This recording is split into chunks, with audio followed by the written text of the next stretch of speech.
It is far past time for the nations of the world to confront another reckless regime, one that speaks openly of mass murder, vowing death to America, destruction to Israel, and ruin for many leaders and nations in this room. The Iranian government masks a corrupt dictatorship behind the false guise of a democracy. It has turned a wealthy country with a rich history and culture into an economically depleted rogue state whose chief exports are violence, bloodshed, and chaos. The longest suffering victims of Iran's leaders are, in fact, its own people. Rather than use its resources to improve Iranian lives, its oil profits go to fund Hezbollah and other terrorists that kill innocent Muslims and attack their peaceful Arab and Israeli neighbors.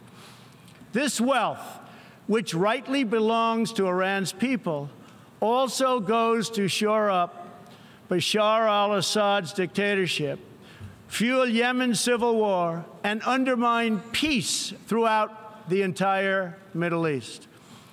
We cannot let a murderous regime continue these destabilizing activities while building dangerous missiles, and we cannot abide by an agreement if it provides cover for the eventual construction of a nuclear program.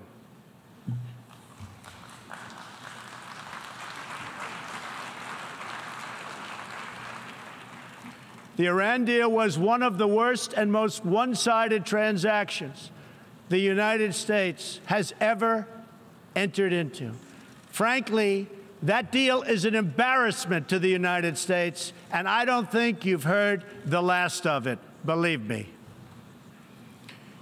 It is time for the entire world to join us in demanding that Iran's government end its pursuit of death and destruction.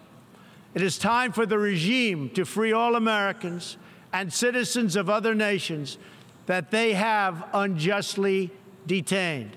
And above all, Iran's government must stop supporting terrorists, begin serving its own people, and respect the sovereign rights of its neighbors. The entire world understands that the good people of Iran want change. And other than the vast military power of the United States, that Iran's people are what their leaders fear the most.